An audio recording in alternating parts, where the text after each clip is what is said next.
But I think the main things is at the end of the day, volleyball is volleyball. It's in the same 9x9 court, and the rules are the same. So we.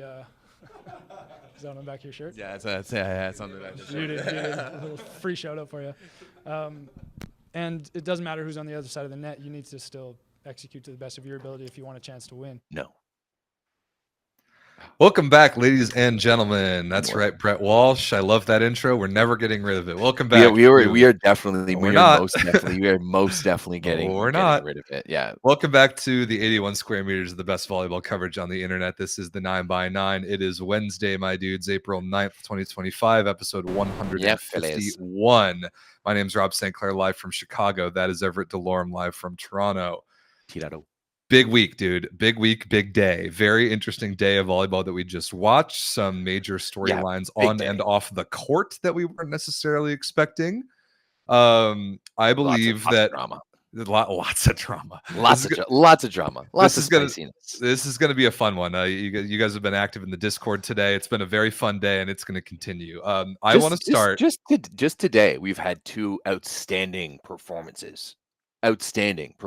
Maybe all time. I'd say we've had at least three. There were four big matches today, and three of them were in one country where I want to start, and that's Türkiye. And you're welcome, Turkish fans. Y'all are leading the show, so we've got a lot to talk about within Turkish borders. First and foremost, we're going to start on the women's side, and we're going to go in order of the events that happened in the last week. Since our last show, congratulations to the Fenerbahçe women on winning the Turkish Cup. All right. Good for them. They were the number one seed. They beat Eczacıbaşı 3-0 in the final.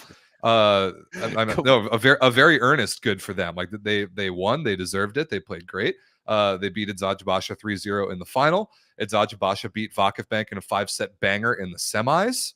Fenerbahçe was not tested at all by THY in their semi. And then on Saturday morning-ish, North America time, Fenerbahçe won the Turkish Cup. So congratulations to them.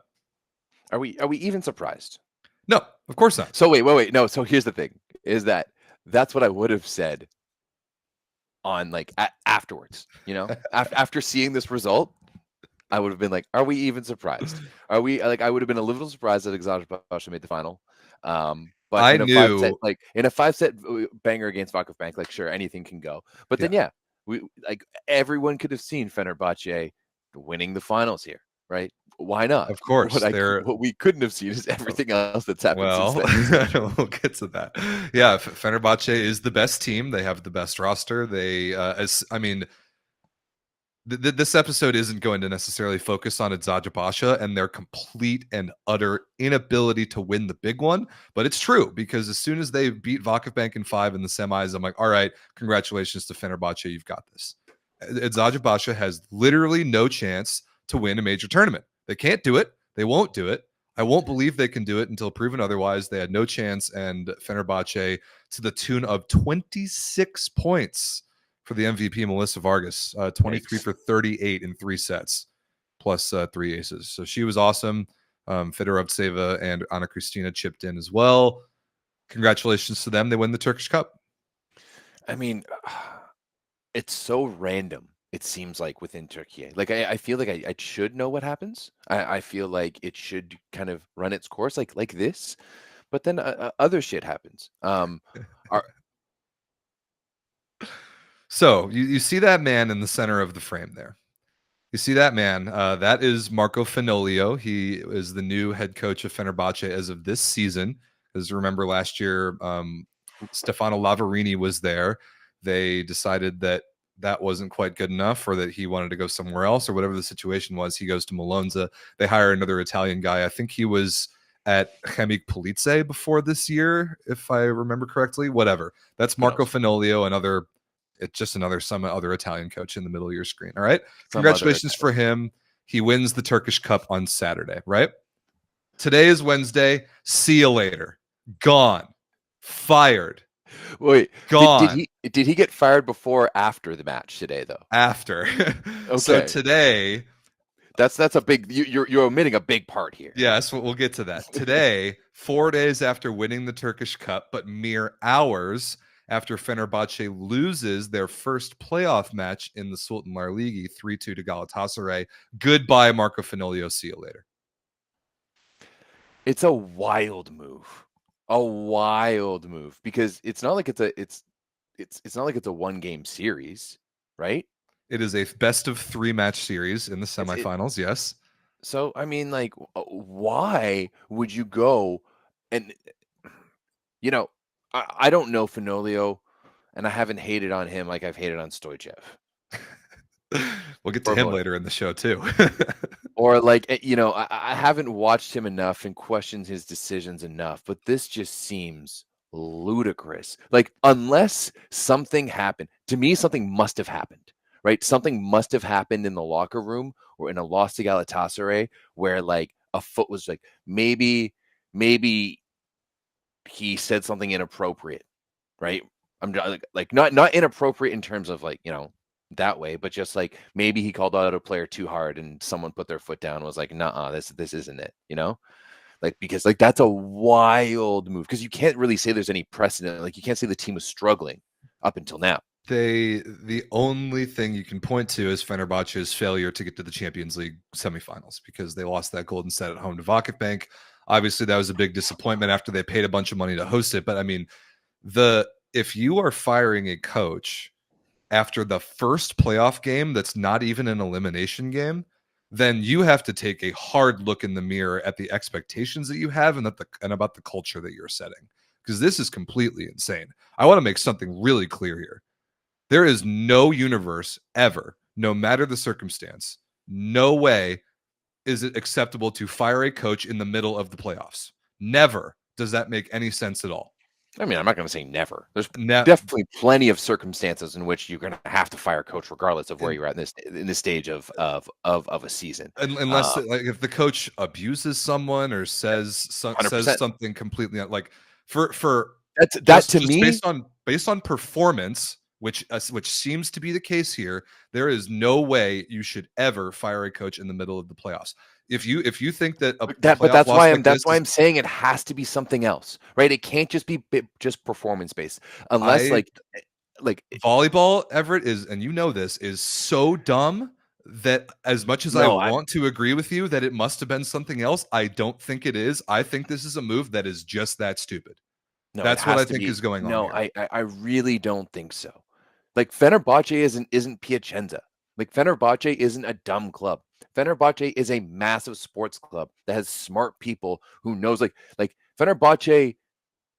Champions League volleyball doesn't matter compared to Champions League soccer, right? Or EuroLeague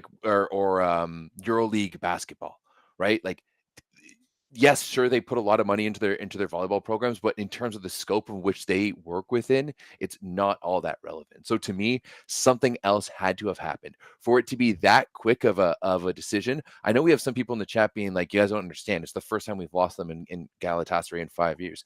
Yeah, that's true, but they do have a crazy talent in Alexia Karatasu.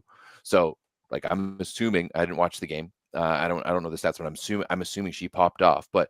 To me, she was good. Ilkin Aydin was even better. She dropped 31 points on 23 for 38. We can talk about that later. That's So I disagree with you, because this is now a pattern with Fenerbahçe. They're about to hire their 4th head coach in 3 years. They have in women's volleyball. They have a pattern now of pulling the trigger on coaches far, far too quickly. And I hope that that's not that it's for.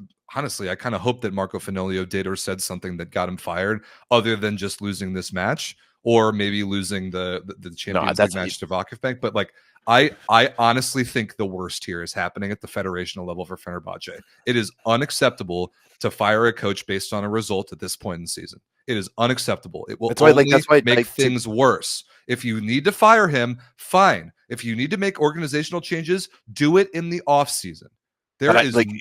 But that's like, once again, we're speculating on what happened. If they want to come out and say that he had some kind of malpractice or something, if there's something he said, then I would have thought that they would have made that clear in their release today. Which not only did they fire him, they fired all of the assistants, only of those of who were Italian. So all the Italian coaches and only the Italian coaches on that staff, see you later, gone. after losing a 5-setter to a crosstown rival in a not elimination game where one of your opponents put up 31 points in the best match of your life. This is spicy, and I need to know more. Like our Turkish people, we need you guys to go overtime and figure out what get to the bottom of this. Right? Someone needs to figure out the tea here. Okay? Or because I know your country actually cares about volleyball, and a lot of it happens on like Turkish Twitter and stuff like that. Like if you see stuff, let us know. Like let us know the tea on this. That's what the Volleyball Source Discord is for. We do need you all out in the weeds getting us some information here, because this is completely insane. It's completely insane. I really don't think that if this is results based, this makes any sense at all. But that's what I'm saying. Let's not just jump to the conclusions here.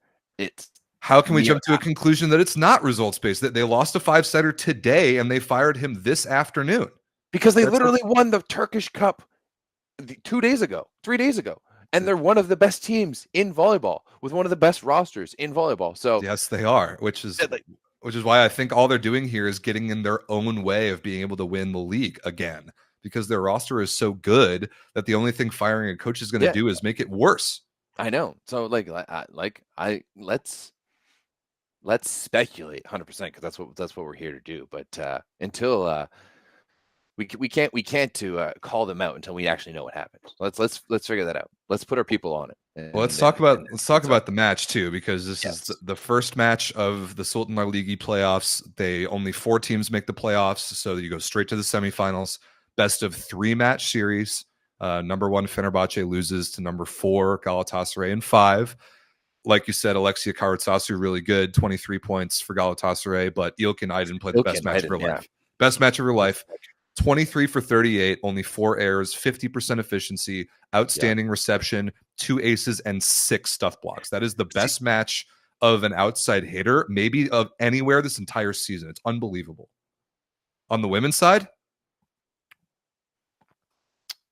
a women's outside hitter putting up that stat line this season, I don't think we've seen better all year. It's absolutely amazing. Yeah, I think. I'm going to go with that. Yeah. Let's go with that. It's incredible. And it wasn't like Fenerbahçe didn't have a chance. They were in the game. They had some good individual performances. Arena Fenerbahçe was great. Melissa Vargas was great. Ana Cristina was not good. That was clearly the weak point, something that Galatasaray tried to pick on, and apparently it worked. But you lost a close 5-setter in a non-elimination playoff game, and you decided that was the reason to fire the coach. Somebody in the chat, whose home gym was this in? What's the format in the Sultanlar Ligi playoffs about where you play your games? Is it like away, home for the top seed, maybe? I don't know where this game was, but clearly a hell of a match. It was at like 5:30 in the morning my time, so I didn't watch it. I woke up to the news and then later the coach firing. I mean, to me, it's pretty crazy, Rob, if like we saw the results from this past weekend. I'm assuming that Fenerbahçe beat Galatasaray in the other semifinal for the cup as well. They beat THY. Oh, they beat THY. Made it to that point. Fair enough. Regardless, I'm just surprised that, especially, can we jump to where do you want to go next? Well, I think we should talk about the other series in the Sultanlar Ligi. That's where I was going to go to that. It's pretty crazy to me that you see, not crazy, but just the absolute reverse. With Fenerbahçe winning on the weekend, now losing, and then you've got Eczacıbaşı winning on the weekend and now losing. That one to me isn't as to be fuddling. It isn't as great. I can rationalize this one, especially since I watched a little bit of this game today, and man, like VakıfBank was cooking. They were awesome. VakıfBank looked so good. On the other side, like it just didn't look like things were going well for Eczacıbaşı. And I mean, especially with the Turkish League, I don't watch a lot of the Turkish League early in the season, the middle of the season. We don't watch it till late, right? You're the same, and I just don't know if this Eczacıbaşı team has what it takes, and I'm almost starting to question Bosković. I don't know if this is blasphemous.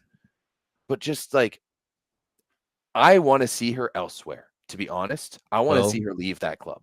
The rumor is that you will, and I won't get into it more than that. I have a couple takeaways about Eczacıbaşı that aren't necessarily Bošković related. I guess on the Bošković subject, I think of those top 4 opposites in the world, I think she is the least capable is not a good word. I think she can't further along.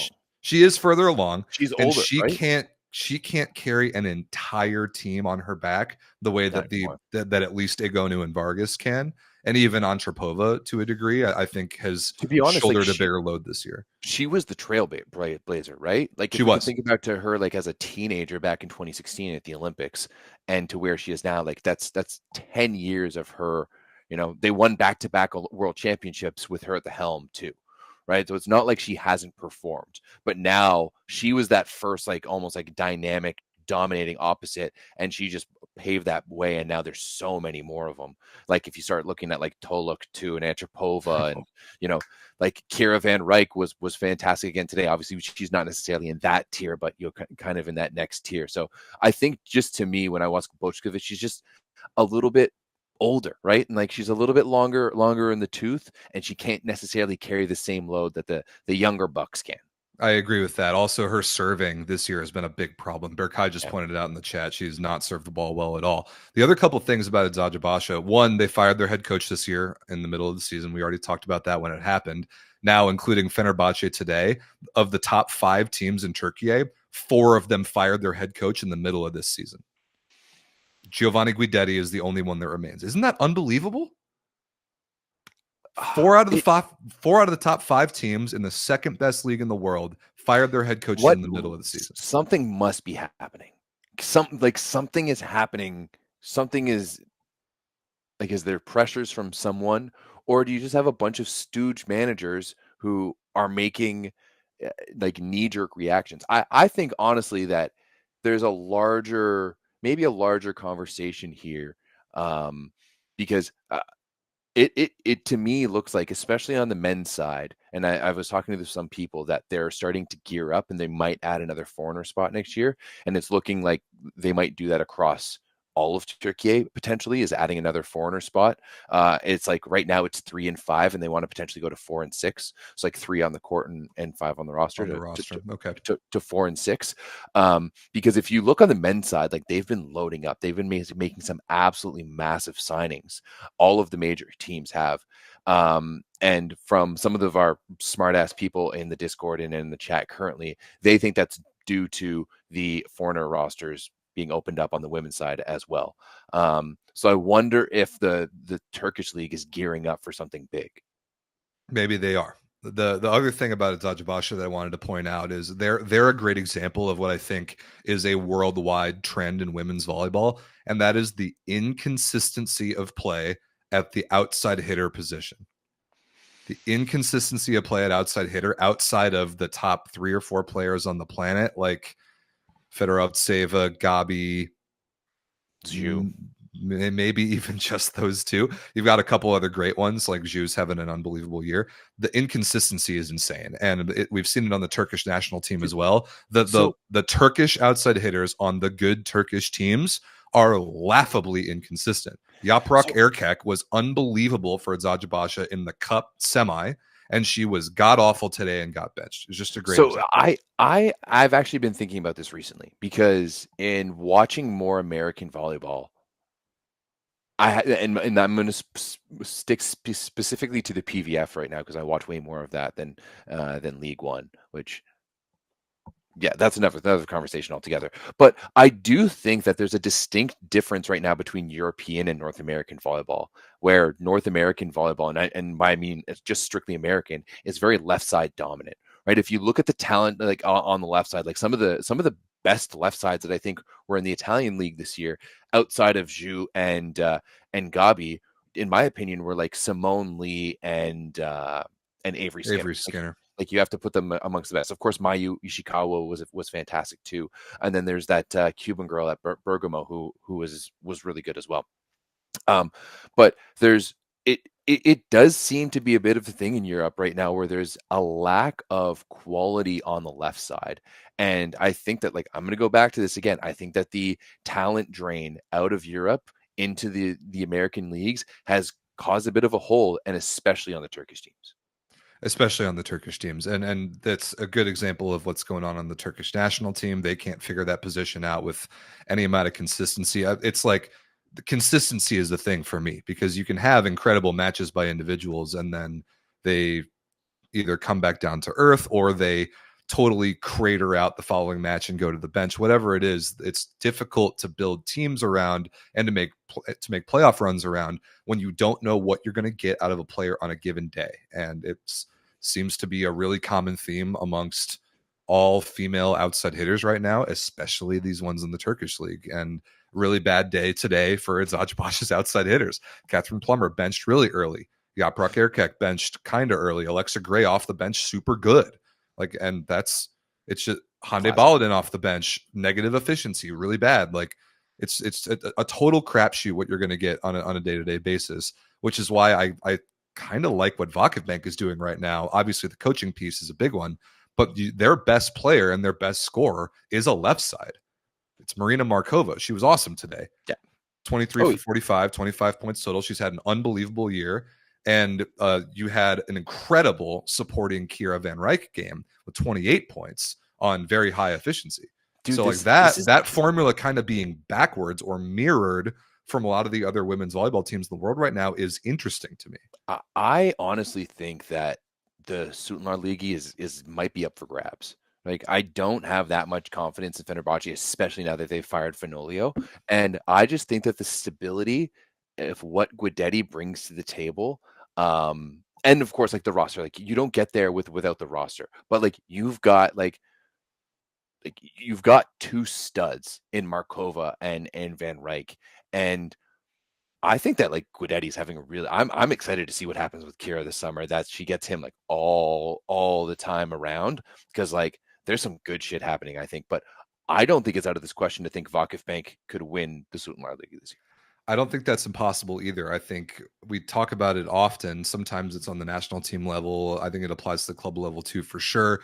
Coaching matters a lot, and franchise quality and stability matters a lot. And as we talked about, the top of the Süttenlar Ligi right now is defined by instability, with the exception of VakıfBank in particular. And we'll see how far they can take it with arguably a slightly inferior roster on paper. Yeah, but I think that there's just so much volatility on that Fenerbahçe side of things. There's volatility everywhere. I think that I'm almost confident in Guidetti to outcoach any coach in the Süttenlar Ligi right now. Well, considering none of them started the season with their teams. I don't know if you guys noticed, but like, Semyo Vuo was our guy. I milked him, and now Guidetti is our guy, and I'm going to milk him too. So don't think we don't have ulterior motives on this show with our takes sometimes. Of course we do. 100%. That's the character we have. That's the characters we play. Let's go. Of course. All right. Rob, do we want to? Is that all we have on the women's side of things? Yes, it is. But I do want to stay in Türkiye though, because there are two big things to talk about on the Turkish men's side. Where do you want? Do you want to go stay domestic first, or do you want to go European first? Domestic. I want to go domestic first because it's a similar conversation with coaching. All right. So I want to talk about Halkbank Ankara for a minute. And to set the stage, here's what has happened to this club over the past couple months. This is completely insane. All right. So first, the end of the FLL Ligi regular season, Halkbank loses 4 out of their last 5 matches. They lost 4 in a row, and then they won a meaningless game in the last game of the regular season to miss the playoffs. All right. This is one of the best clubs in the country. This is one of the top budget clubs in the world. They missed their domestic playoffs. All right. That sucks. Then they go to the CEV Champions League. They go to the quarterfinal and they win yet another miraculous golden set against Project Warszawa to get to the top 4 in all of Europe. All right. So this team isn't even top 4 in their own league, and they're top 4 in all of Europe. After that, they get to the Turkish Cup final domestically, and they get swept. They got swept by Fenerbahçe. Then they start this placement series, this like 5th through 8th place placement series domestically, and they get beat 3-1 by some team called Alanya Belediye. I think remember the Iranian opposite, Bardia Sadat? You remember him? Mm-hmm. He popped off in the first game against them, dropped like 30 plus, and Yoandi Leal had an unbelievable game with 30, and it didn't matter. They lose 3-1. Okay. After losing the first leg of this 2-match series in some like placement series, See you later, Igor Kolaković. Bye-bye. Thanks for participating. Another coach firing in the playoffs. And Halkbank has to play in the Champions League semifinals in a little over a month. And they're going to do that with a different head coach than they started the season.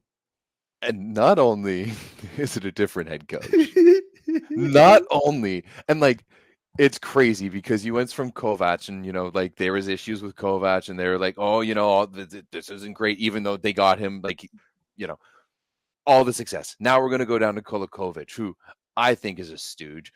We've had the chance to see him coach in person the past couple of years with Serbia at the VNL. Brutal. And like, especially hearing some of his conversations that he has with some of the commentators before, because some of the commentators like to go chat with the coaches, and some of the comments he has to say are just like, what are we talking about here?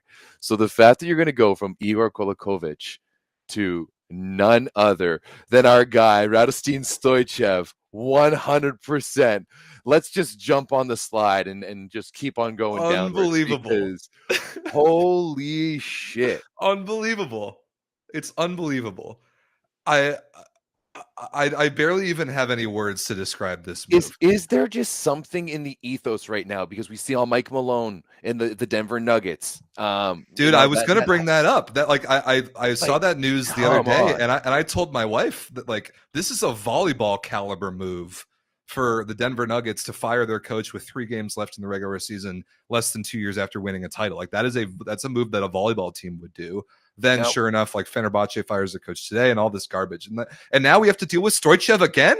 We have to deal with Radostin Stoychev in the Champions League finals?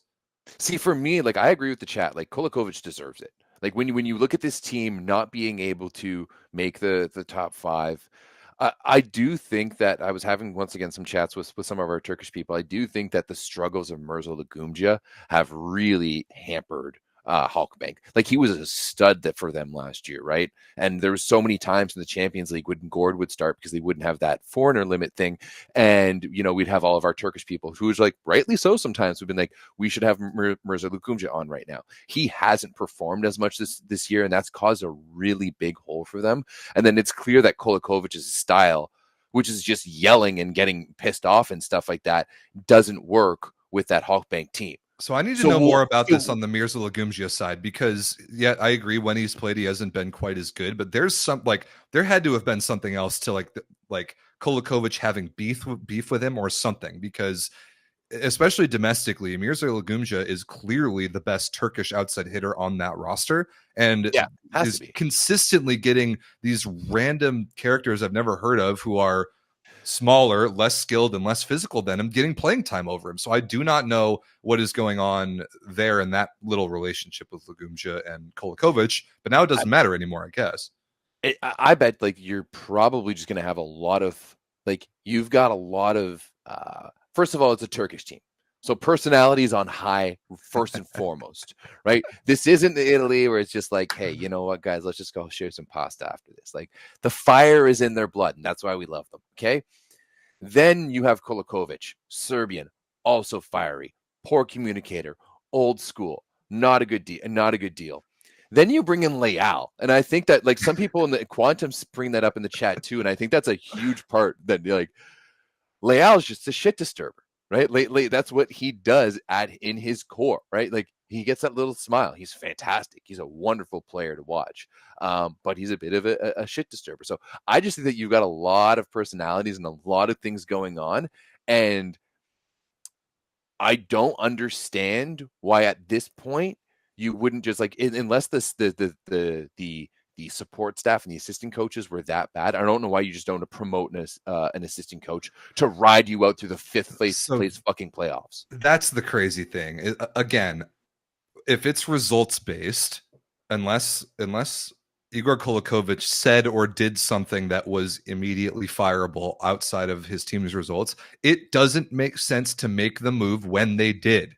Ride it out the rest of the season, deal with it the rest of the season, and then make changes in the offseason when you're supposed to do these things as a competent franchise. But I agree with you. If you do pull the trigger, let's say Igor Kolaković did something that the organization had simply no choice but to fire him. What are you thinking in going out and getting this idiot and giving him a job again? Because what sort of blackmail does Radostin Stoychev have on the entire volleyball industry that allows him to keep getting these jobs? So I agree that first and foremost, I'm just going to address address you first, and I'm going to address the chat. I just think that this is a situation that we've seen it so many times. Like, it's boomers hiring boomers, right? Boomers own these teams. And like, honestly, it reminds me of, this is going to be a weird story, but I promise it has a meaning to it. There was one time I was moving into this new place downtown Toronto, Sussex Street. I had a blue door. It was awesome. I could see the CN Tower from my window. And as I'm moving some things in, my grandma's helping me. There's this old man who comes up. She has a quick chat with him. And she's just like, oh, that man, he's going to be nice. He's going to be good to you. Like, you can go to him for help. He was a motherfucker. He was the worst ever. He was such a fucking curmudgeon. He was like a terrible person in so many ways. And I think that when you're old, you just only see with people who are like hunched over to you at the same level, and that like you only see people at that level. You don't see anything else, right? Like you don't see anything. You don't even see the flowers blooming anymore because they're way too young. And I just think that this is just boomerism at its finest, where, you know what, it's boomerism at its finest. And I will also say that it is probably their agent doing a wonderful job. I'm sure that they have a very wonderful agent who knows exactly how to get them. Dude, Radostin Stoychev's agent puts Marco Sedlacek's agent to shame. I may know who Stoychev's agent is. Oh my goodness! I may have had a conversation about this with him. Okay, we will. I would love to hear about this after the show. The thing that is crazy to me about hiring Radostin Stoychev at this point, it isn't just because he got fired from Verona in the middle of the playoffs and the franchise had the thought, you know, it's a great idea. Let's go get a guy that got fired in the middle of the playoffs to replace a guy that we just fired in the middle of the playoffs. That really sounds competent. Hey, no, it's that they're bringing him. It's promote somebody from within who knows the team. This makes serious. No sense at all from a volleyball perspective. But the other thing is, the key, the word in parentheses on the screen, it's again. Halkbank has made this mistake before. They hired Radostin Stoychev to coach the 2013 to 2014 season. Their team that year was Osmani Wantarena, Matej Kaziski, and Mitar Juric, and they won the CEV Cup. And then they promptly fired Radostin Stoychev. So like they have dealt with this guy before, and they just see like the rose-colored glasses of his name and his accolades, and none of the problems that he has caused all of his franchises, including this year, like less than a month ago, getting fired from the middle of the playoffs. It's crazy to me. Well, I mean, it does sound like in that situation, do we know if he was fired or just not renewed with his contract? Because it sounds like they had a fantastic season in 13-14. So there's that. But on the other side, but on the other side of it too, it might be a situation of it's a like the devil you know versus the devil you don't know. They don't know the devil they don't know. This guy coached for them over a decade ago, and so he just got fired from another franchise less than a month ago in the middle of their playoffs. There is no world where anybody can justify this to me. And what I also heard, Everett, is that this isn't just a Band-Aid. They hired Stoychev to coach all of next season as well. Honestly, that's awesome because of Engapeth's going to be playing for Fenerbahçe. So like shit's going. This is what I'm saying. Like, I think the Everett League might be one of the most entertaining leagues next year. I've been looking at some of the players that they're signing. It's going to be spicy. Yeah, the Everett League is going to have a big year. Spicy. But in all likelihood, Halkbank can do whatever they want domestically with their roster. Right now they're playing for 7th in the league. They're playing for the top 4 in all of Europe, and they're playing for 7th in their own country. So barring an absolute miracle, probably including Arkas Izmir seeding any of their CEV bursts that they get and dropping that down the line, there's almost no way Halkbank plays in any CEV competition next year. What happens though if like Halkbank pulls off a miracle in the semis? One game, one opportunity. So that's another reason why I truly don't get changing coaches, because in the one game opportunities, in the golden set opportunities, like less than one game, that's the only time they've played well this entire season. The only thing that I can think of is that like those players hated Kolaković so much, and they might not hate Stoychev as much yet. Yeah, you know, like, but like there's only like a month, right? There's only a month, and there's like basically no competition. Well, so they're gonna play two stupid matches in a 7th place series, and then they're gonna have several weeks to prepare to play one match in Champions League and get a real good feel for who Radostin Stoychev is. And I do not envy them. I cannot wait. Hey. I cannot wait to talk to Micah Ma'a about this summer. Yeah, no, Ma'a has it. Ma'a, like if you're listening or someone cut this out, Dev cut this out, but Ma'a, we need some tea on this shit. Out of system. Like I know you guys are gonna get back to, so you think you can handle the heat, you know, once in the summertime. We need to hear this. We absolutely need to hear this. So yeah. But as Rob, part of our the last thing I want to say ever on this is that I think whenever we do our end of club season awards, one thing I want either us to do or somebody in our community to do for us is catalog how many coaches got fired mid-season. Because I feel like this year, across all leagues, men's and women's, I feel like this year was the most I have ever seen in all of volleyball. Yeah, it's been a nut season on that respect. All right, Rob. Moving away from Türkiye, the league, staying in Türkiye, the country where today we saw them win. This is big. Win their first for Ziraat Bank. Win their first ever European competition. It's the first time that a Turkish team has won a European Cup in like 14 years. Wow. Which is huge. Might actually be back to, you know, Stoychev, and Halkbank days. But more importantly, Rob, and the Discord was alive for this one. We saw an all-time absolute banger, instant classic of a performance from none other than Mr. Super Matt Anderson.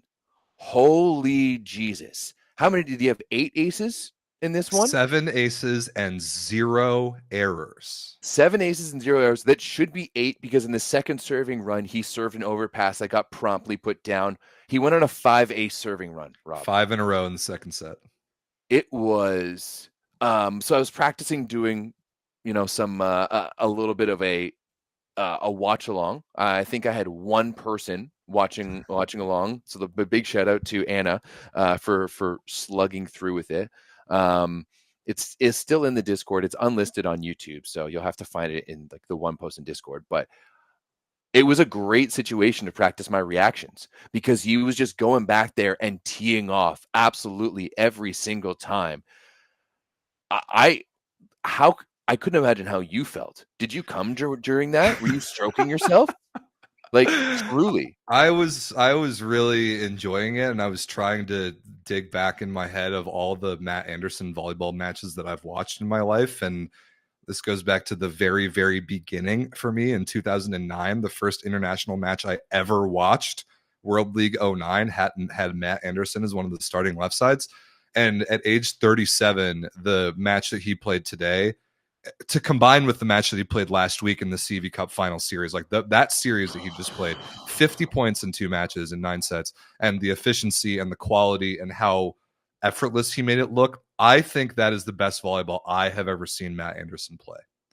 I really mean that, and that is, I really think that is true. Over the 15 years that I've been watching him play volleyball, I don't think I have seen a performance from Matt Anderson better than this series. It was unbelievable. He was effortless. Like, and you know what? He would do something incredible and then just come back and like give his like flashes smile. And it was, I can't remember a performance like that recently where there's just a dude who's just locked in, and his offense, like offensively he was so simple and yet so effective. It was like, hey, I'm going to crush line. All right, you guys are going to give me, or sorry, I'm going to crush cross, right? Then you guys are going to give me line. All right, I'm going to keep my shoulders open, cross body down the line. Okay, you guys gonna move over it? I'm gonna go back to crushing cross. Like, he was making his angles so simple, or shots so simple, but his angles were just making everything happen for him today. I loved his drive shots off the block out of system too, because he was hitting them off the inside left hand of the blocker in such a way that the middle back defender couldn't even run him down. Like, his precision was unbelievable, and then out of the bick, he was completely unstoppable. He was outstanding. I do think that so much credit has to go to Yeni Pazar. The way he runs that offense, the way that, like, the speed at which he runs it to Termat, and like out of system, he's still chucking it, and it's a fastball to the outside, right? They're running the double quicks with him, and it's just like a loop. You can't really call it a 61 because he's not a lefty, but like more of like a 71, right? Their middles are really good up the middle, and it just allows everything to open up. But Matt was he was otherworldly today. Incredible. He really was. That was an all-time performance. It can't be anything said. And I truly think that finals performance has to be one of the best finals performance in volleyball of all time, right? To do what he did in that golden set, 12 points in the fifth set last week. Yeah, it is one of the best performances in a final I've ever seen, regardless of the format and the place. And it was against a pretty good opponent. I mean, Resovia did not play poorly today, and they were at full strength. Bartosz Bednarz came back, so they don't have that excuse to fall back on. Stefan Boyer was healthy and looked largely pretty good, but they had no answer for that Matt Anderson performance, and nobody would. Nobody can beat a guy who's in that much of the zone. And you gave credit to Murat Yeni Pazar, as you should have. A couple other people that deserve credit on this team. Their whole team, to be honest. Whole team. Yeah. Tremendous. Berkay Bayraktar, the libero, really, really good. Vahid Emre Savaş in the middle, second leading scorer in the match, 16 points, 9 for 12 attacking, 3 aces and 4 blocks. He's not even like the Turkish middle with the name. That's Bedirhan Bulbul, who was also, like, he was fine, but didn't have that level of an impact. And then I need to know a little bit more from our Turkish fans. Why isn't Mustafa Kavaz coaching your national team? He's like a Halkbank, like born and raised there too. Like, he's worked. I looked into him today, looked on his volleybox. He has gone up through the systems with them. He also coached the U23 team recently in the past few years for Türkiye. But seriously, like, he might actually understand it. Who's they're yelling at us to Guys, we are doing a show. We're not going to read every single letter that you post in the chat. Figure it out. We have our own show to do. We're trying to get you engaged. I'm not going to read the long ass essay you wrote, Berkay. Stop telling me to check the chat. You know what? I'm turning off the chat. I'm not watching it the rest of this show. We've spent way too much time talking about Turkish volleyball for you guys to react like this right now. Help give us context in the Discord. That's what it's for. Stop interrupting our show. For Christ's sake. But yeah, I agree. Well, where is Kavaz in terms of the Turkish coaching picture? Well, now I don't care anymore. I don't care. I don't want to talk about it anymore. Great job. Really, really, really great work by Ziraat Bank. This is an awesome series. They deserve the trophy. I hope they celebrate well, and I hope they win the domestic playoffs as well, and I hope Anderson keeps it going. The last thing I'll say, there is a lot going on in Türkiye right now outside of volleyball. I don't know any of it. I'm sure that there are lots of things going on at the governmental level that probably trickle down and affect some things in volleyball. I don't know any of it. I'm going to stay away from it. If there's anything directly volleyball related that we really need to know, we'll put it in the Discord, not in the chat, because I'm not looking at it anymore. But I know there's a lot going on, and I'm hoping the best for all of you Turkish people, even though you're so annoying. It's unbelievable how annoying you are. My goodness. Congratulations. Very serious congratulations to Ziraat Bank, and Matt Anderson is my hero. I love him. They played outstanding, right? Yeah, they played outstanding. It was a really fun game to watch. Shout out to Caro Close, though. I thought he was outstanding on the Resovia side of things. He ended the match with 11 points. He was 5 for 6 with 3 blocks and 3 aces. And I just found that anytime they needed an emotional response, they were getting it from Close. He was a captain today. Pretty good from the middle. Did what he could. All right. Well, Let's go to Poland next. I'm sick of talking about these Turkish people. I really am sick of it. I'm sick of them. Let's talk about Poland. I have the bracket up on screen right now for the Polish Cup. And the reason why is because it is identical to the bracket for the Polish semifinals. So we're going to talk about everything on the Polish men's side right now. Polish Cup semifinals this weekend is also a precursor for the PlusLiga semifinals. JSW versus Luke Lublin is one. Warszawa versus Zawiercie is the other. And we've got some quarterfinal games to talk about that got us to this point, Everett. So where do you want to start? You want to talk about games that happened? You want to preview? You want to do Polish Cup or what? Let's just briefly go over some of the quarterfinal results. Sorry, I'm getting like it right now. I like it. Briefly go over them. I mean, I do think that the Warszawa versus Skra match was outstanding. Oh, it was awesome. Let's talk about that first. Let's start with that one. It feels like so many days ago now, but I do think first and foremost you have to tip your hat to Skra for making it interesting, coming back, like just in terms of the season that they had this year, right? And coming back, it's the first time they made the playoffs since 2022, and like this is a club that, you know, at one point we were like, yo, Skra might not be in Champions League next year. And that was a big deal. And they went from, you know, like not being in Champions League was a big deal to crashing out and not even being in the PlusLiga playoffs. Shout out the Piechocki family and the dumpster fire that they created. Yeah, so like a few years there, and then, you know, they make some good moves, bring in some youth. I think signing Amin was perfect for them, and were really able to work their way back. And I honestly thought that this one was a really entertaining match. Like they pushed it all the way through. At the end of the day, Warszawa was better, but like it just proved to you why the PlusLiga was so damn good this year. So good. Yeah, in the 2-7 series, you get a fifth set that goes to 23-21. I mean, that is as good of drama as you could possibly ask for. It was super fun to watch. Both teams had chances to win it. Both teams missed a lot of serves in that overtime. But it ended up being off the bench. How many times have we talked about Warszawa's depth? Linus Weber comes off the bench, starts the fifth set, comes off the bench in the fourth, starts the fifth, and wins them the match in transition at 23-21. That to me is the difference, is that ability to go to the bench and get contribution and get something a little bit different.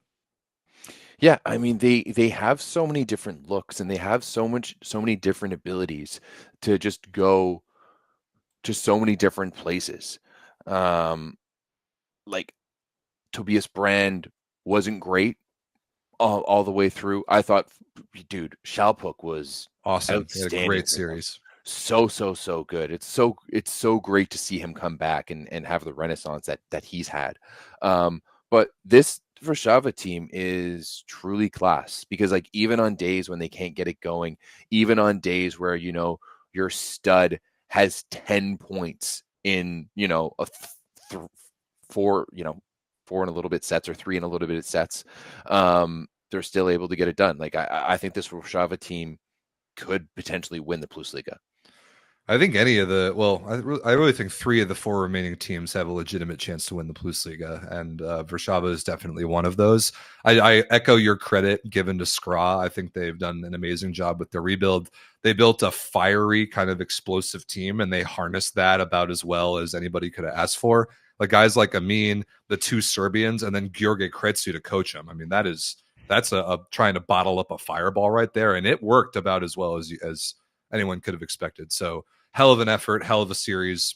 Warszawa is better, and they deserve to be moving on. And I'm really, really looking forward to watching them play Zawiercie, because I think that's the series that we should touch on next. Oh yeah, 100%. I mean, Zawiercie really just took care of business on this one. I don't think there's even that much to say. Rusovia, even with Bednors, just wasn't the same team, and Zawiercie is a train on the run. They're awesome. Right? They are so good, and they just execute at such a high level. It's really hard to beat a team that just executes at the level that Zawiercie does. And looking at the numbers, and they're so fucking clean. You're awesome. Like, so fucking clean. When you rock a 46% efficiency and you're hitting at 60%, like yuck. Awesome. Yuck. 9 aces, 14 errors is awesome. The individual scoring and the balance is awesome. I mean, double digits for 3 guys, one of whom is a middle. Boutrin had 9 and wasn't even really that good. Aaron Russell was automatic. Like, this team is clicking, man. Xavier is really good. I feel validated about my preseason pick to win the PlusLiga. I'm going to keep on riding them. The last thing that I will say is that I was right about Resovia. I was right about Resovia. They had an amazing run the start of this calendar year, but I think what I said going into the playoffs was that I will believe a Resovia team can get it done in the playoffs when I see it. And they lost their last 4 matches in a row in playoff situations. I know Bednors was hurting some of them. Use that excuse if you want to, if you're a Resovia fan. But now Resovia will take on Zaksa for 5th place and for a Challenge Cup spot, because that's the other series. Zaksa, as we kind of expected, was not able to put up that much of a fight against Luke Lublin in the only series that went 3 matches in the first round. 3-dong, Lublin is into the semifinals. Yeah, Zaksa, Kurek not being 100% in this one, like, it just wasn't, like, you could tell he was still making shots. It just didn't have the same oomph. And like I said, the fact that Lublin had that second chance to go back home again really, like, settled them down. Totally. You can tell that they were just in the zone, and that crowd, that atmosphere was ready to see them move on. It's been a really quick progression from them. Last year, I think they made the play. Yeah, last year they made the playoffs for the first time, and they got 5th the first time. Right. But I liked seeing them win, and I actually really like this version of Zaksa. I think that they were able to do much more with a roster that was a lot less. Agreed. I thought they might be fighting for a playoff spot. And maybe kind of, like, especially compared to what happened last year, right? You downgrade the roster as much as last year. You don't even make the playoffs last year, but to come back and to have the season that they did, I think it was fantastic. But this Lublin team, you can tell that they're geared up and ready to go, especially after that Challenge Cup win.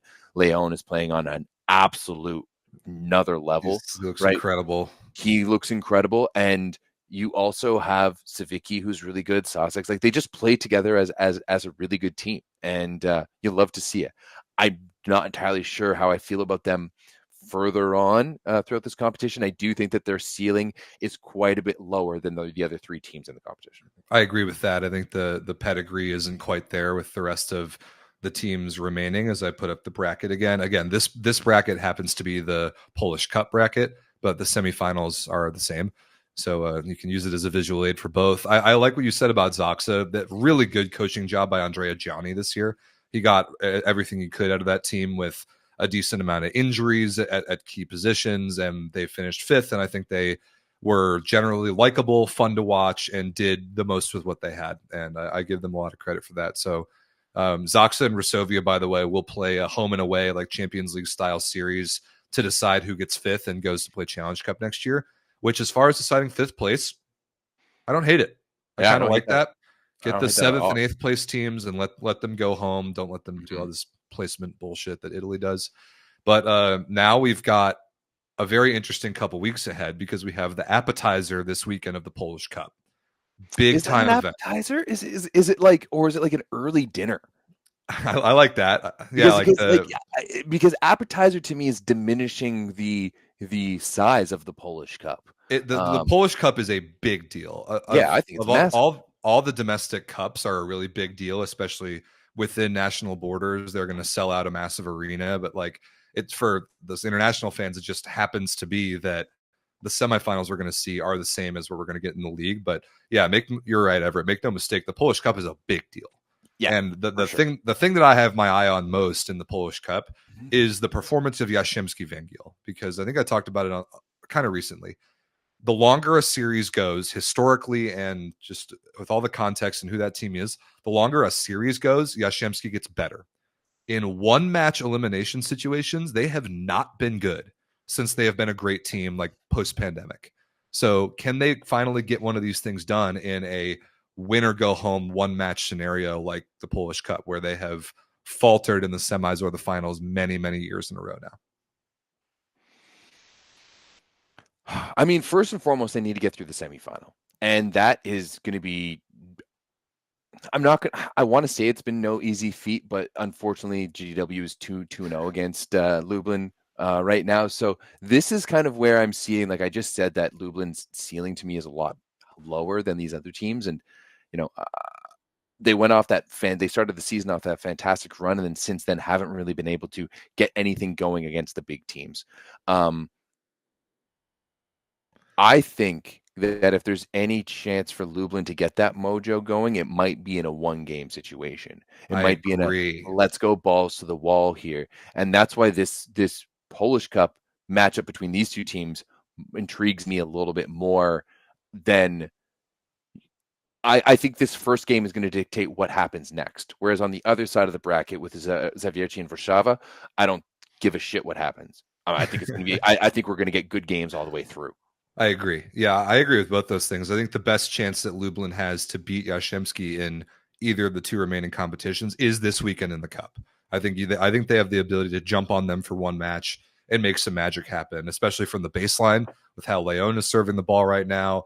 If you get like either Savitsky, Sasak, or McCarthy, like two of those three guys serving the cover off the ball in addition to Leon, that is absolutely a recipe that can beat JSW. It won't. It's not like guaranteed to, but it can. It definitely could happen. But then when we get into the semifinals next week and we have a longer series and more time for JSW to kind of dig their heels in and download their opponent and figure it out and bend the series and the style to their speed, I like their chances to go to the PlusLiga final a lot more than I do the Polish Cup final. I don't know if I'm confident enough to pick Lublin in the Polish Cup, but I definitely see it more, like you said. Yeah, I don't think I would. I'm not picking Lublin anywhere. Sorry, guys. Like McCarthy, I love you. You're a bro. But no, I just don't think that. I just don't think that they don't. I don't think they have the institutional knowledge to win at this level. I agree with that. There's just all of these teams.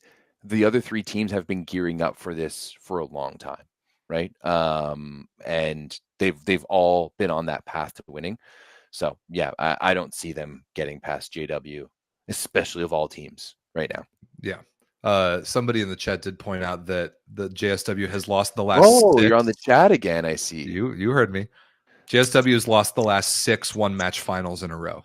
2 Super Cups, 2 Cups, 2 Champions Leagues. You're gonna lose all credibility out here. Say you're doing one thing and then go back on yourself. Oh well, yeah, like we've never done that before in the history of this show.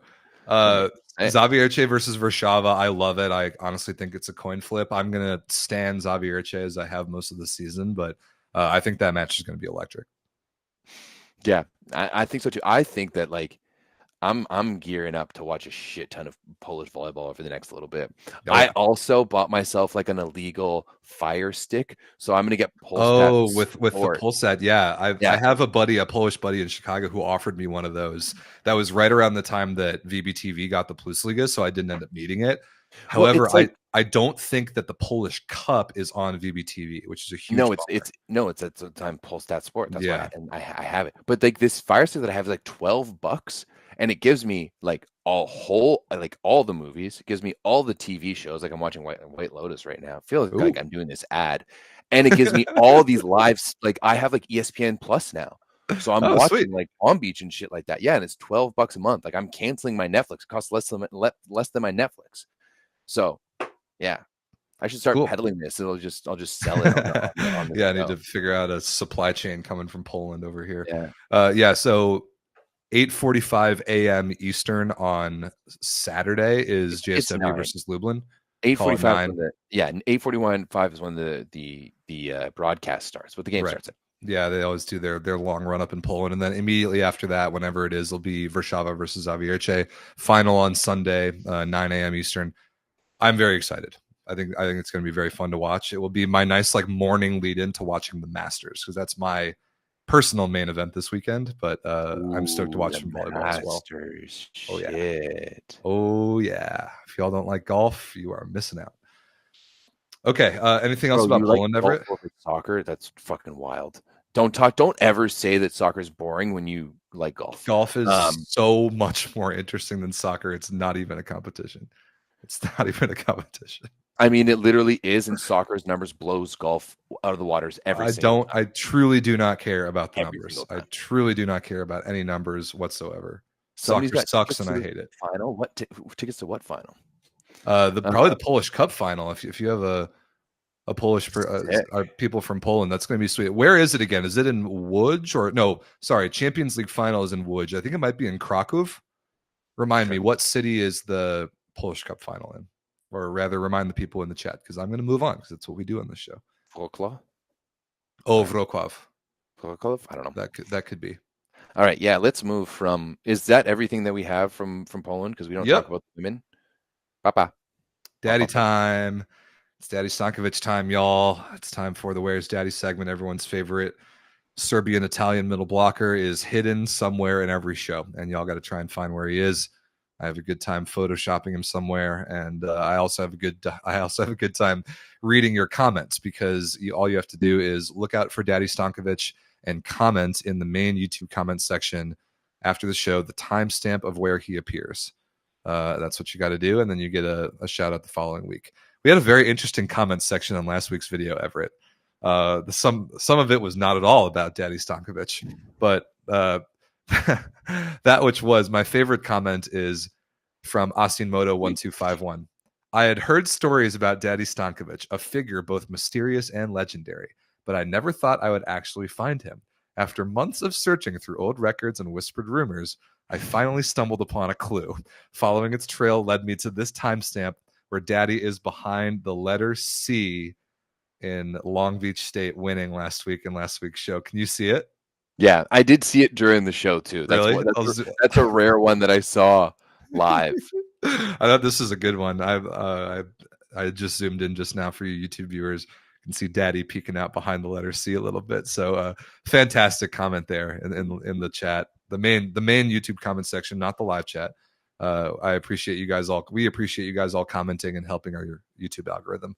Yeah, this is a fun one. So keep an eye out for Daddy. And if you want to comment about Daddy, we welcome that. If you want to comment about being an idiot, I welcome that a little bit less. I'll leave it at that. I mean, they can comment. You know. Yeah, comment. Like, you can comment that you hate us as much as you want. All it does is help our YouTube algorithm, even if you think that we are prejudiced in a way that we are not against a certain player or category of players, which we are not. See, that's why it was so funny today. There was someone in the Discord being like, I'm going to remember this when you guys are mad at any fanboys. It's like, Anderson's out here putting on an all-time performance.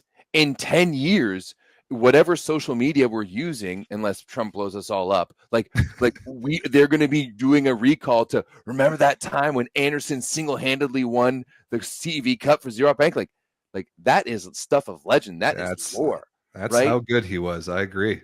Half jizzing your pants every time Ishikawa passes a ball forward is, he's fantastic. He's really good. You know what he's really good at? He's really good at sitting on the bench for Perugia. He's really good at that. Speaking of Perugia, let's talk about the SuperLega. The semifinals are underway. The two series that we previewed on last week's show have gone so far about how we expected. First and foremost, Perugia donged Lube in match 1, 22, 19, and 22. So competitive, but relatively high amount of control shown from Perugia throughout. Simone Gianelli shown there was celebrating. Lube made wholesale changes after the second set, and it didn't really get them any closer to winning this match. Do you agree that this is kind of how we expect this series to go? Yeah, without Palazzo, they really just don't. They just don't have enough in the tank. And I'm not saying whoever their backup is did a bad job. Francesco Bisotto, 17 attempts, 18% perfect, 35% positive, aced once. But I just don't think that they're putting any pressure. It's like they were going after Nikolov. Right. And that's what you're going to do. He's the linchpin of your offense. He's your best guy. And he's arguably your worst serve receiver. Right. And I don't need to go back and watch film to know that Balaso was pinching him out and taking away space and like taking away that seam and controlling that serve receive. And that, like, Balaso isn't he's not an energetic guy and he's not yelling, but like he is, especially on serve receive, he's a general. He sets those guys up. He moves them in place. He talks about the angle. He talks about the seams, right? I don't know he's saying this, but I just know that he's saying a lot of shit in Italian. And I'm still learning, okay? My Duolingo streak isn't there yet. He's really important, and losing him is a big deal, just like we thought, and it showed up. Yeah. It showed up, and I don't they just don't have what it takes without Balaso. It's too bad, but it's true. I agree, and I think it's fair to say right now until we're proven otherwise. If Lube pulls something magical out and they move, because like we said in the preview, they have a lot of pieces they can move around. If they move around a bunch of pieces and they find a combination that magically works, then I will be very excited to see that and have this series become interesting. But until then, Perugia has this thing by the throat as far as I see it right now. Yeah, there's no doubt about it that this one to me is going to be a 3-0. We're going to get a 3-donger in the series, and maybe if Lube win at this point, I don't want to say that. I have faith that Lube at home is really good. Yeah, I have faith that roster can figure something out and make something a little bit interesting at some point, maybe. Saturday at Lube is the time to prove it. If they've got it Saturday in Civitanova Marche, that's the time to prove it. Yeah. Conversely, exactly. On the other side of things, this is going 5. I'm calling it right now. I love it. Going 5. Trentino Piacenza, incredible 5-setter in match number 1. Trentino wins 18-16. I mean, the most lopsided set was 25-21. Trentino won the third. Everything else was as close as it possibly could have been. Get comfortable, get ready, mark your calendars for every one of the matches in this series, because this is everything we could have asked for. Yeah, it really was. And to be honest, Rob, I didn't think that this Piacenza team had the ability to do this. I didn't think that this Piacenza team was going to be this dominant, and it comes down to Efe Mandaraccia. Everything that he is doing right now is, and I really think it is a testament that I don't think many people took this Piacenza team seriously. I certainly didn't. And especially when you're running in the first half of the season with Kovacevic as your P2, when you bring in Mandaraccia and you don't have that much film on him, regardless, even what he's doing right now is incredible. The way that he's hitting the ball, the way he's playing the game has just been outstanding. His passing has been great, but offensively, holy shit. Yeah, he's really, really flying and doing some really impressive stuff. I mean, 20 points, 18 for 30 with 1 error only is completely ridiculous efficiency. 2 aces as well. Yeah, I remember seeing Efe Mandaraccia play for Türkiye when he was 18 in Eurovolley. I think it must have been 2021. Yeah, it was 2021, because it was right before Russia got excommunicated. They Russia beat Türkiye in 5 in a crazy game and early in the bracket, and Efe Mandaraccia put himself on the map. I'm like, whoa, this kid could really be something. Then he got hurt for 3 straight years, and we didn't hear nearly as much from him because he couldn't play a whole season in Türkiye. Gets healthy, signs for Piacenza, kicks Kovacevic's ass to the bench where he belongs, and he is balling out, man. He really is. And it really just rounds out this roster really nicely, right? It makes it so that you have you have you have an ultimate champion as your setter. He's won 2 Olympic golds. You have an all-time great down the middle. You have a wily wild card alongside him down the middle in Galassi, right? Who's a guy who can pop off at any point, especially if freshly from the baseline. Mar is a fucking workhorse. Mandaraccia is golden boy right now. On top of that, you get playoff Romano. True. 6 aces in this match. Yeah, Romano. Sorry, not Romano. He's not Jordan Romano, the great Jays reliever. But hey, let's not get ahead of ourselves and say that they're going to go out here and win the Scudetto. That Perugia team is really damn good, and so is this Trentino team. But man, I think that everything is in place for this Piacenza team to take a run at this. And even though Trentino won this game, I don't know how much. Like, I don't know how far Micheletto can carry them.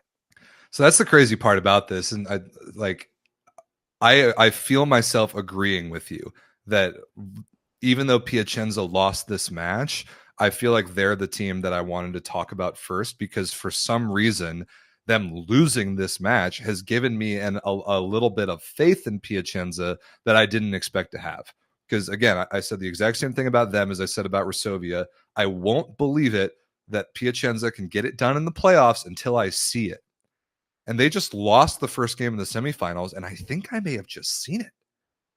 I think we may have just seen it, man. And that's going to be the thing, is can Alessandro Micheletto continue to be the best player on planet Earth? Because he was 19 for 37, 3 aces, 3 blocks, like the best player on either team. And that is Trentino's win case in this series, is that Micheletto will continue to have to be that. Now, Tricycle Man, surprisingly good. Lavia, respectable. Flavio down the middle, very good. Like, they're going to have to get a little more from somebody else. It can be a different somebody else in every match. Yeah, I agree with you. You've been low on Lavia lately, and for good reason. Maybe it'll be him. Maybe it's whichever opposite happens to play that day. But if Micheletto plays that well, Trentino will always have a chance. But I find myself believing in Piacenza way more than I expected to after one match of this series. I think that after match 1, Trentino's like shitting themselves and being like, "Oh shit, we barely won that one At home." And at home, and Piacenza's being like, "Oh shit, we should have won that one," right? And it's not an "oh shit" like, "Oh, we missed it." It's like, "Oh, we should have won that one, and we can win like, that." You know, wait a minute, we can do this. Like, yeah, maybe. I don't think it's necessarily a wait a minute, we can do this, just because of the roster that they have. Like, this is a roster that, like, make no mistake about it, in October they thought that they could do this now, right? That's because true. this is a roster that thinks they can just, you know, like turn on the switch. And like right now, as that roster, like, you have to be feeling good, right? You got rid of your nightmare, right? You don't have Anastasia out there anymore. So See ya. kind of, right? And you're bringing in an assistant coach. Traditionally, whenever this happens, the assistant coach is going to be a little bit closer to the players, especially with these guys. He's going to give them a little bit more leeway. Actually, it wasn't an assistant in this case. No. They went out and got Travic's father, Lyubomir. Oh, okay. So Lubomir isn't out there wanting to like manipulate them. He's like, you guys could just go play. Go do your thing. Yeah, you exactly. guys just go do your thing. And when you have Brizard and Simone and Mar and the rest of this, like, you don't necessarily need I'm not saying you don't need a coach, but it's way different. Sometimes the best thing a coach can do is stay out of the way. 100%.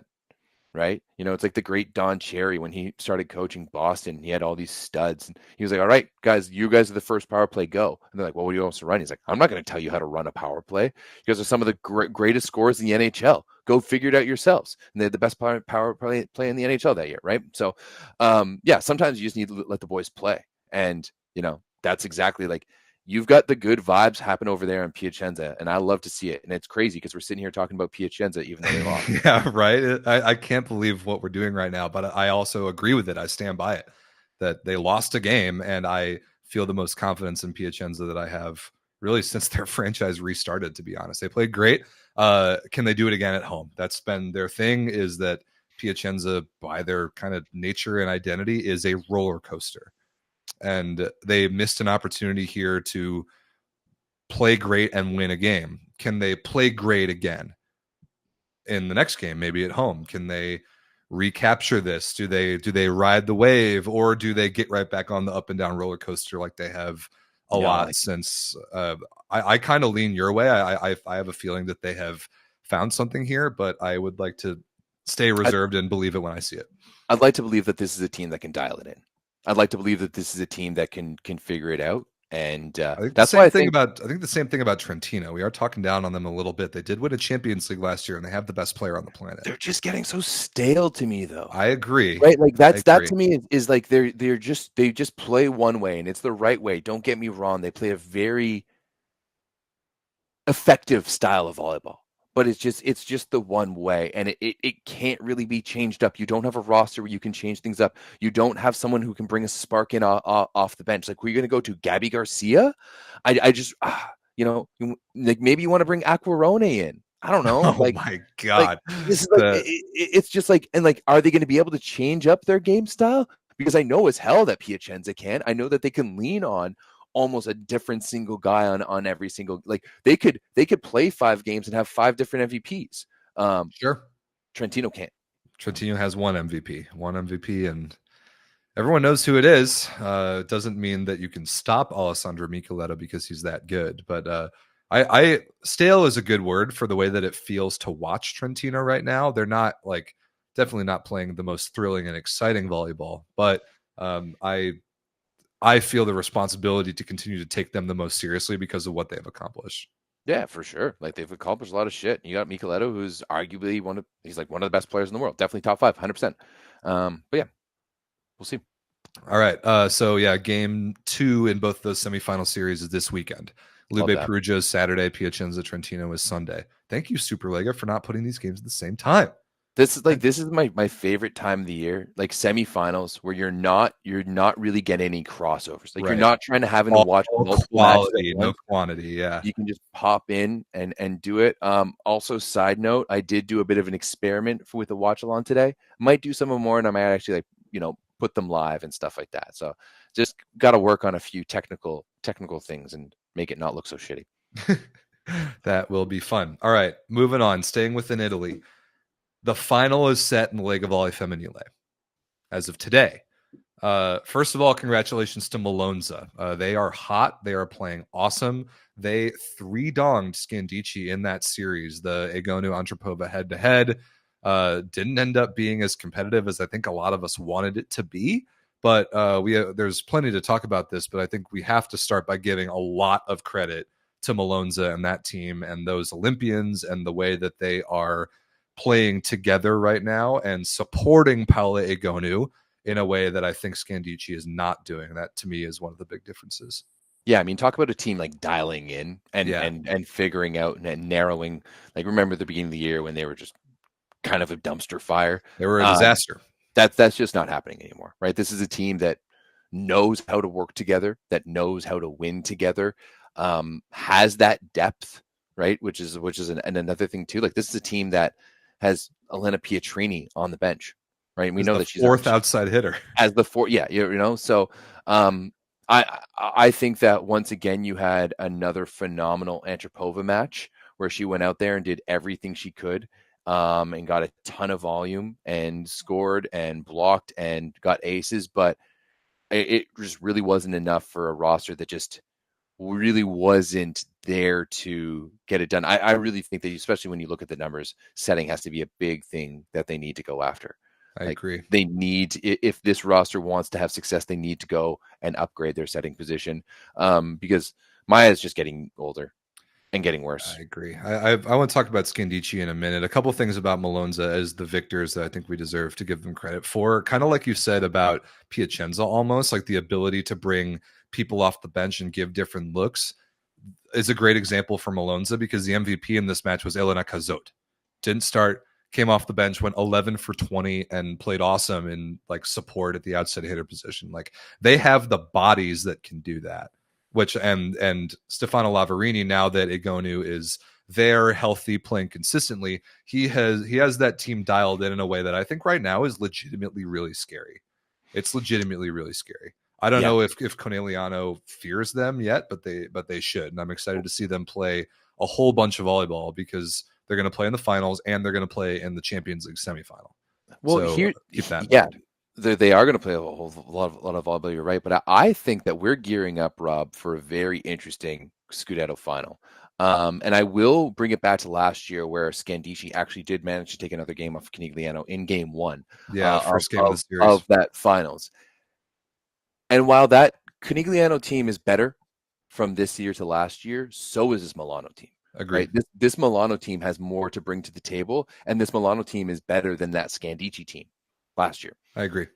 So I think that, especially since that we've seen maybe not cracks, but we know that Conigliano's human, right? Even today, we saw some. I mean, Tolok was having an absolute outstanding. Do you want to switch to that one, or do you have anything? Not yet. I want to talk about Scandici a little bit, but you're right.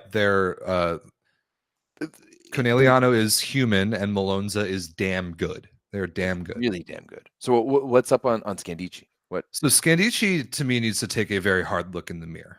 A very, very hard look in the mirror, because in terms of roster construction, they've done the hard part. They've found the opposite. They've found the girl. They've found that player that is so hard to find that can almost single-handedly put you on a podium or maybe win you a tournament. Like, that's the hard part about building a roster. Scandici just completely refuses to do the easy part. Building everything else around Ekaterina Antropova, especially because she's Italian, that makes it even more of a luxury, and they still cannot figure out the pieces around it. I think Maya Onjanovic is a problem, a big part of it. Her hands being as slow as they are makes the middle attack generally really ineffective. They're wasting foreigner spots there. They're wasting a foreigner spot at libero, as good as Brenda Castillo is. They're putting an opposite on the left side because they have to, because she's Italian. Like, the whole thing is a mess to me, and they need to take a look in the mirror about roster construction. Because if they want to win anything with Ekaterina Antropova, it is not going to be done the way that they have attempted to do it the last couple of years. No, yeah, they need a roster. It's the same thing. It's the same discussion that we've had continuously about them. It just goes back to the stoogery in terms of volleyball management, which is there's a lot of it. Also, keep an eye on. I don't want to talk about transfers too much, but good Italian setters in the LegaVolley Femminile are going to be real damn hard to come by, especially next season with the rumors about where Alessia Oro is going. Yeah, that's going to be one of the big things. I'm actually honestly disappointed. I would have thought that there'd be more. Like, on the men's side, there's so many bubbling good Italian setters, right? Like, just guys who can step in. Like, looking at the Poros, looking at the Bonifantes. Who's the Verona guy? Spirito. I don't love him, but I mean, at least he's decent. You know, yeah, he can get the job done sometimes. But yeah, but moving over to the other series, Rob, where this one actually kind of got a little bit interesting. We saw Novara push back last week, force another game, and today, Tatiana Tolok, holy fucking shit, dude. The girl is fucking shit. She did what she could, man. Dude, she had 35 points in this one in 4 sets, and she actually cooled off after it. I think she scored 12 in the first and 13 in the second. She was absolutely outstanding. And I mean, like, look, Novara threw everything but the kitchen sink at Conigliano, and good ups on them for getting to this point. But at the end of the day, you know, pretty much that. I think that's the take. I mean, we've got Imoko 3-1 Novara like up on the screen right now. That is the result of the series. It's also the result of the last 2 matches that we haven't talked about yet. But like the takeaway is the same. Novara deserves a ton of credit for throwing everything that they had. Tatiana Tolok played amazing. They really played as good a volleyball as they were capable of, including today. And Conegliano is just too good. They have the ability to just kind of level up, and Novara, like, once again, like they dug deep and threw everything, but this Conigliano team, I'm sad that they aren't undefeated, because you would have to have them in the like if they go undefeated, they're the best team of all time, hands down. I agree. Just watching Gabi and Ju together is just, you know, in a world where left sides can't get the job done, just the 2 best in the world right now are just playing effortlessly. Another position group I want to give credit to is the middle blockers. I mean, the middle blocker matchup in the final between Anna Danesi and Sarah Farr, those might be the 2 best middle blockers on the planet right now, and they're both Italian. Like, both of them are playing unbelievable volleyball, block and offense, and even serving a little bit too in both cases. Like, that is a matchup I'm really excited to watch. Like, the thing about beating Conegliano that's so hard is how long you have to sustain your great level of play. Novara found it in match number 2, obviously, and they found it at points in matches 3 and 4. But how long you have to sustain that to actually beat this team is what makes them so good, in my opinion. It's Conigliano just doesn't make errors, right? If you look at they made 5 attacking errors. They made 3 unforced errors got blocked twice, compares to 15 on the Novara side. The same thing in That's a serving. huge difference. Sure. Like, and it's very interesting too when you look at some of the serving numbers. But 17 aces to 17 errors, which actually isn't terrible. It's a little bit, maybe a little bit much. That's pretty good.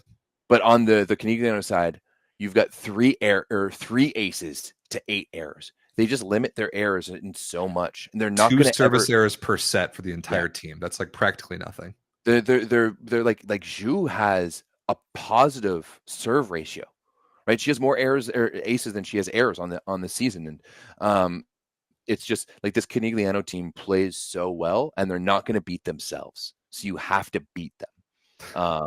Dude, you're talking about the error numbers. I mean, you said it, but now I'm like, it's washing over me on the stat sheet how crazy that is. 1 unforced error for Zhu, 0 for Gabi, 4 errors total for Hawk on 39 attempts, 0 for the middles. Like, you can't, no matter how well you play, no matter how well Tolok plays, and she was, like you said, 25 points in 2 sets. You just can't beat a team that plays that clean. If Poland wins something and medals at a few events and maybe medals at Olympics, is Volozh the best setter of all time? What an awesome question. Just like, to me, the way that, like, when you look at the statistical impact that she has on her teams and how her teams play so efficiently, and all of her like, everyone gets better around her. Now, and like, you do have a Brady Belichick situation here with Volozh Santarelli. That's like, a good point. That has to be completely recognized here. And luckily, I don't think that there's the same amount of egos over there that, you know, one of them is going to end up in Tampa Bay. But like, is Volozh the best setter of all time? It's an awesome question. She, by the way, she just turned 35 this week. So happy birthday to her on Monday, I think. She is way up there. I would have to do a lot more digging into the history or talk to some people that know more about like historical, like early 2000s women's volleyball, but she's definitely the best I have seen in like this generation. Like, that I don't think is debatable at all. She's the best setter since like 2016-ish at least. Yeah, people are saying that, like, people are saying she might leave the national team, but I think it's just like she might not play this summer. Of course, I don't want her. Don't play this. Take time off, please. By all means, give yourself an off season. All you players deserve it for this summer. Yeah. So the final, Malonzo Conigliano, going to be really fun. They'll also play in the Champions League semifinal. Do we know yet when those matches are? Oh, we do. It starts next week, Wednesday. Next week, the 16th, is match number 1. Sick. Love that. Yeah, no, it would make sense that we already know. Like, this has been settled for a while. Yep. Again, a hell of a job to Novara. Great effort. I actually think that them versus Scandici in the 3rd place series could be pretty fun, because like, that does matter. Like, getting that Champions League berth does matter. And Antropova versus Tolok is going to be a slugfest, and getting a little support around those players. I think it's a 3rd place series that I'm actually interested to watch, which is honestly saying a lot. All right. Rob, do you want to move over to America? I do. To wrap this shit up. I do. Where would you like to start? Where would you like to start? I'd like to hear your takes on the PVF lately, and I think we'd like to hear them quickly-ish, but let's do that first. This past weekend was a very interesting one in the PVF, because there was really only 3 matches that happened, and they all happened on Saturday. Now, there's 2 essential upsets and one normal one. Now, I talked about some of that drama in terms of Anaya going to Vegas. Anaya going to Vegas. And I mean, I did watch some of the Omaha versus Orlando match on Saturday night, and they just didn't have the juice. Omaha was just way too good. But on the flip side, like, the middle of the standings are tightening up a little bit, with Grand Rapids pulling ahead of Vegas with a nice 3-donger at home against the Thrill. That was a huge win for Grand Rapids. They, like, with the way that Orlando's trending, the way that Grand Rapids is trending, Grand Rapids has a potential to potentially sneak into that last playoff spot. So that's they do. There's enough season left that it's possible. There's more than enough season. On the flip side too, we also had Indy dropping a match to Columbus, and it's kind of interesting in this one. Indy went out and picked up Caitlin Baird, former Stanford player who had been previously playing in Türkiye, because Lekator member Memne we saw her come back briefly, but haven't really seen her since then. And even with picking up Baird, still struggling a little bit. Not seeing Nia Chayic as well playing for Indy like we were before.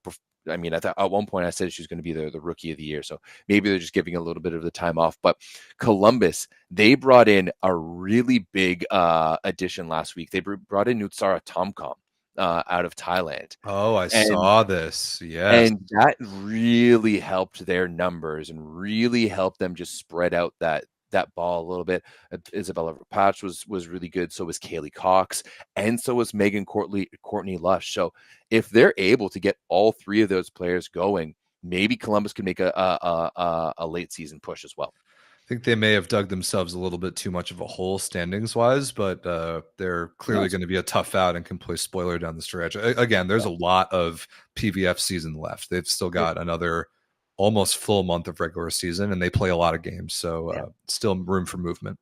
Also, Atlanta. It's not actually marked in the rankings because I made these rankings on Monday, and there was a match yesterday. So Atlanta also picked up a 5-set win over San Diego. Leah Edmond continues to be just the best player in the league with 20 points in this one. MVP.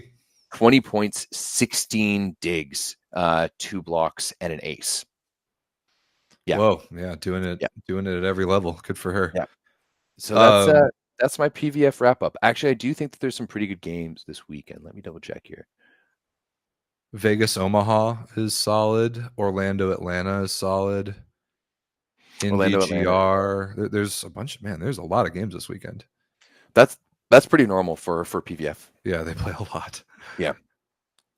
Okay, so keep an eye on that. What I think is probably going to draw a little bit more eyeballs just because of the stakes is the League One finals. So that's also going on this weekend. The League One regular season is over. All 6 teams made the playoffs, which we talked about last week is a little bit of a bummer, but we have a bracket. It's always nice to see that in front of us. So number 3, Madison will take on number 6, Omaha, and number 4, Salt Lake will take on number 5, Austin. Those are the quarterfinals. And then Atlanta will be number 1, and Houston did survive over the weekend to hang on to the number 2 seed. So all the finals matches, or the playoff matches, whatever you want to call them, going down in Louisville. The quarterfinals are Thursday, the semis are Friday, and then the final is on Sunday. So they skip Saturday, which is a smart move. I'm really looking forward to these games. I think anything can happen in those quarterfinals. I actually like Salt Lake and Austin. I think is going to be fun. I think Madison is noticeably better than Omaha.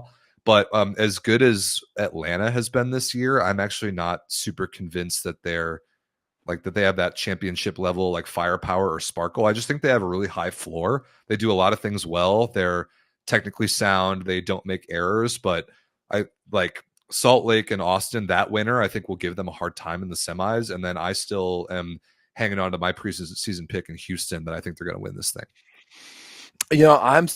I'm gonna double down on Austin. I like it. Ride with it. We'll see. Dude, it's not impossible. I mean, they're that's my feeling about League One right now is that there's just, and I mean, we saw it. I think we saw it a little bit with the PVF last year too. There was just so much up and downs with the teams, but I just see there's not much separating a lot of these teams when you like actually down it. Like if I'm comparing it to like a European standard, right? Like it's so hard for me to distinguish like if these teams are actually better. And I don't know, like especially in this one game situation, a team could get hot. That's right. They could be Brandon, and they could be get hot. They could be the Brandon Bobcats. And yes, these are all neutral site, and they're all one match single elimination. So there's no like 5th place placement, or there's no 3rd place game, or none of that like there was in the League One midseason event. Like none of that. This is a straight single elimination 6-team bracket. Which is great. I think I've got ESPN Plus now, so I can watch this shit. There we go. I'm gonna fucking lock in. Sam's performing all weekend, so I'm gonna lock in and just watch Yeah, ball. it's on linear TV in the States for the semis and the final as well. So yeah, I'll definitely be watching this during the Masters, like watching both things at the same time. I'm legitimately really looking forward to seeing the level of volleyball and the level of entertainment and just kind of how the league in like a more macro sense ends the year with a bang. I think this is going to be really fun to watch. So I've heard some rumors that there's some rumors about League One. what is that supposed to mean? Some rumors about some rumors. People have messaged me that there's things that they need to tell me about League One, and then I was like, "What?" And then they didn't follow up. This was today, by the way. So okay, interesting.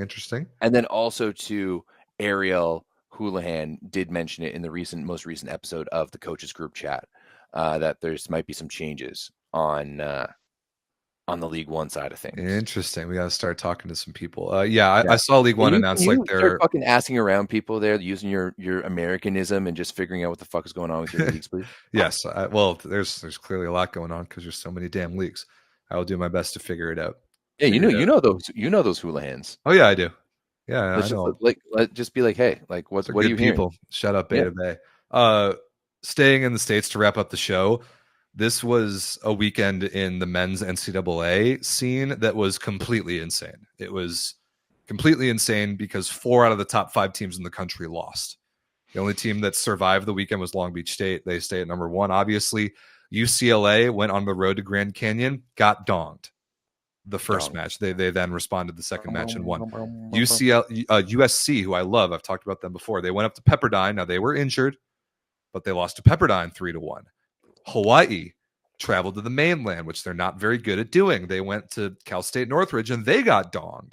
The Matadome, let's go. Matadome, although, again, Hawaii responded the next day. Then UC Irvine went down to San Diego and they got beaten 4 by UCSD the first match of the weekend. So those 2 conferences on the West Coast are throwing in some serious chaos and a little bit of movement in the top 5. Like Long Beach is going to be number 1. That is not really debatable at all at this point. But 2 through 5 is insanely compelling, especially given the stakes, because only 3 of those 4 teams at 2 through 5 are going to make the NCAA tournament at most. There's some damn good volleyball being played. And also I saw that I think UCLA versus one of their games, it might be UCLA BYU and then UCLA USC got bumped up to national TV. They're going to be on like the Big Ten network nationally instead of the streaming service. So that like men's volleyball, like that happening to a regular season men's volleyball game in the US is a big deal. It's unheard of. It's unheard of. Is Long Beach playing Hawaii this weekend? I think they might be. I'm pretty sure I saw that Hawaii sold out for the Long Beach match this weekend. It would be at Long Beach, if anything, because when Hawaii gets to the mainland, they stay there for a week or 2. No, I think I saw it that it was in Hawaii. Is it really? Yeah, man, that team plays more home games than any other team in the country. I would argue that it might be a little bit imbalanced. Dude, you're right. Yeah, I know I'm right. They do play in Hawaii. That's crazy. Why doesn't Hawaii get to play any road games? So I even made the joke on Instagram that people are saying that Hawaii is a home game merchant, that they can't win on the road. And well, I think that they probably only really play their like in conference stuff on the road. Yeah, like I understand the logistics. Otherwise, like everyone just wants to come to them. I get it. I also want to go to Hawaii. I did go to Hawaii in January. It was fucking awesome. But I mean, the travel being what it is, they've got to play some road games, man.